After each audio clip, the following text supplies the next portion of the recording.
ನಮಸ್ಕಾರ, ಸ್ವಾದಿಷ್ಟ ಚಾನಲ್ಗೆ ಸ್ವಾಗತ. ನಾನು ಈ ದಿನ ಗೆಜ್ಜರೆ ಹಲ್ವಾ ಮಾಡ್ತಾಯಿದ್ದೀನಿ. ಈ ದಿನ ಯಾವುದೇ ಥರ ಕೋವಾ ಏನು ಬಳಸದೆ ನಾನು ಈ ದಿನ ಸ್ವಲ್ಪ ತುಪ್ಪ ಮತ್ತು ಕೆನೆ ಹಾಕಿ, ಮನೇಲಿ ಸಿಗೋದೇ ಕೆನೆ ಎಲ್ಲ ಹಾಕಿ ಮಾಡೋದನ್ನು ತೋರಿಸ್ಕೊಡ್ತಾ ಇದ್ದೀನಿ. ಯಾವ ರೀತಿ ಮಾಡೋದು ಅಂತ ನೋಡ್ಕೊಳ್ಳೋಣ ಬನ್ನಿ.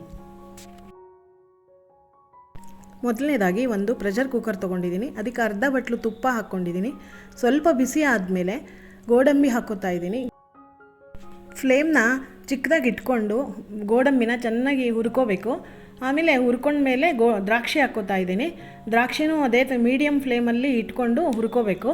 ಅದೆರಡನ್ನೂ ಹದವಾಗಿ ಗೋಲ್ಡನ್ ಬ್ರೌನ್ ಆದಮೇಲೆ ಒಂದು ಪ್ಲೇಟಿಗೆ ತೆಕ್ಕೊಳ್ತಾ ಇದ್ದೀನಿ. ಈಗ ಉಳಿದಿರೋ ಅಂಥ ತುಪ್ಪಕ್ಕೆ ಒಂದು ಅರ್ಧ kg ಫ್ರೆಶ್ ಆಗಿರೋ ಗೆಜ್ಜರೆ ತೊಗೊಂಡು ತುರ್ಕೊಂಡು ಅದಕ್ಕೆ ಹಾಕ್ತಾ ಇದ್ದೀನಿ. ಹಾಕಿ ಚೆನ್ನಾಗಿ ಫ್ರೈ ಮಾಡ್ಕೋಬೇಕು. ಸ್ವಲ್ಪ ಹೊತ್ತು ನೀರಿನ ಅಂಶ ಹೋಗೋವರೆಗೂ ಫ್ರೈ ಮಾಡಿಕೊಂಡು ಈಗ ಒಂದು ಲೋಟದಷ್ಟು ಹಾಲು ಹಾಕ್ತಾಯಿದ್ದೀನಿ. ಗಟ್ಟಿ ಹಾಲೇ ಹಾಕ್ತಾಯಿದ್ದೀನಿ, ಅದರಲ್ಲಿ ಕೆನೆ ಏನು ತೆಗೆದೇ ಇಲ್ಲ. ಅದೇ ಥರನೇ ಹಾಲು ಹಾಕ್ಕೊಂಡು ಚೆನ್ನಾಗಿ ಇನ್ನೊಂದು ನಿಮಿಷ ಫ್ರೈ ಮಾಡ್ಕೋಬೇಕು. ಹಾಲು ಎಲ್ಲ ಮಿಕ್ಸ್ ಆಗೋಗಬೇಕು. ಮಿಕ್ಸ್ ಆದಮೇಲೆ ಒಂದು ಲಿಡ್ನ ಕ್ಲೋಸ್ ಮಾಡ್ತಾಯಿದ್ದೀನಿ. ಲಿಡ್ ಕ್ಲೋಸ್ ಮಾಡಿ 3 ವಿಸಲ್ ಕೂಗಬೇಕದು. 3 ವಿಸಲ್ ಆದಮೇಲೆ ಅದು ತಣ್ಣಗಾದಮೇಲೆ ತೆಗೆದು ಅದಕ್ಕೆ ನಾನು ಚೆನ್ನಾಗಿ ಇನ್ನೊಂದು ಸರಿ ಚೆನ್ನಾಗಿ ಫ್ರೈ ಮಾಡಿಕೊಂಡು ಸಕ್ಕರೆ ಹಾಕ್ತಾಯಿದ್ದೀನಿ. 1 ಬಟ್ಲು ಸಕ್ಕರೆ ಹಾಕಿದ್ದೀನಿ. ನೀವು ಬೇಕಾದರೆ ನಿಮ್ಮ ರುಚಿಗೆ ಕ್ಯಾರೆಟ್ ಸ್ವೀಟಾಗಿದ್ದರೆ ಒಂದು ಬಟ್ಲು ಕಮ್ಮಿನೂ ಹಾಕ್ಬೋದು. ನಿಮ್ಮ ರುಚಿಗೆ ಯಾವ ಥರ ಬೇಕೋ ಆ ಥರ ಹಾಕ್ಕೊಂಡು ಮಾಡ್ಕೋಬೇಕು. ಚೆನ್ನಾಗಿ ಕಲಿಸ್ಕೋಬೇಕು. ಅದು ಸಕ್ಕರೆ ಎಲ್ಲ ಕರಗಿ ಪಾಕ ಬರಬೇಕು. ಅದೊಂದು ಸ್ವಲ್ಪ ಲೈಟಾಗಿ ಬರಬೇಕು ಪಾಕ. ಅದೆಲ್ಲ ಕುದ್ದಾದಮೇಲೆ ನಾನು ಮತ್ತೆ ಒಂದು ಅರ್ಧ ಬಟ್ಲಷ್ಟು ನಾನು ಕೆನೆ ಹಾಕಿದ್ದೀನಿ.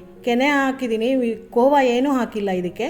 ಕೆನೆ ಹಾಕಿ ಮತ್ತೆ ಚೆನ್ನಾಗಿ ಅದು ಕುದಿಬೇಕು. ಇದೇ ರೀತಿ ಮಿಕ್ಸ್ ಮಾಡ್ತಾನೆ ಇರಬೇಕು. ಇಲ್ಲ ಮಿಕ್ಸ್ ಮಾಡಿಲ್ಲ ಅಂದರೆ ಸ್ವಲ್ಪ ತಳ ಹಿಡಿಯುತ್ತೆ. ಸಿಮ್ಮಲ್ಲಿ ಇಟ್ಕೊಂಡು ಮಿಕ್ಸ್ ಮಾಡ್ತಾ ಇರಬೇಕು. ಮಿಕ್ಸ್ ಮಾಡಿ ಸ್ವಲ್ಪ ಗಟ್ಟಿ ಆಗಬೇಕದು. ಗಟ್ಟಿ ಆದಮೇಲೆ ನಾವು ರುಚಿಗೆ ತಕ್ಕಷ್ಟು ಏಲಕ್ಕಿ ಪುಡಿ ಹಾಕಬೇಕು. 1-2 ನಿಮಿಷ ಆದಮೇಲೆ ಇದು ಚೆನ್ನಾಗಿ ಇನ್ನೊಂದು ಸ್ವಲ್ಪ ಗಟ್ಟಿ ಆಗಬೇಕು. ಗಟ್ಟಿ ಆದಮೇಲೆ ಆಲ್ರೆಡಿ ಹುರಿದಿಟ್ಕೊಂಡಿರೋ ಅಂಥ ದ್ರಾಕ್ಷಿ ಗೋಡಂಬಿನೂ ಇದಕ್ಕೆ ಮಿಕ್ಸ್ ಮಾಡಿಕೊಂಡು ಹಾಗೆ 2 ನಿಮಿಷ ಕುದಿಸ್ಕೊಳ್ಳಿ. ಈಗ ರುಚಿಯಾದಂಥ ಗೆಜ್ಜರೆ ಹಲ್ವಾ ರೆಡಿ ಆಗಿದೆ.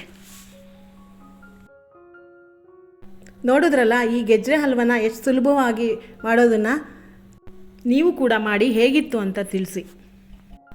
ಈ ವಿಡಿಯೋ ಇಷ್ಟ ಆದರೆ ಲೈಕ್ ಮಾಡಿ, ಶೇರ್ ಮಾಡಿ, ನನ್ನ ಚಾನಲ್ನ ಸಬ್ಸ್ಕ್ರೈಬ್ ಮಾಡಿ. ಇನ್ನಷ್ಟು ಒಳ್ಳೊಳ್ಳೆ ರೆಸಿಪಿಗಳೊಂದಿಗೆ ನಿಮ್ಮನ್ನು ಭೇಟಿ ಆಗ್ತೀನಿ. ಧನ್ಯವಾದಗಳು.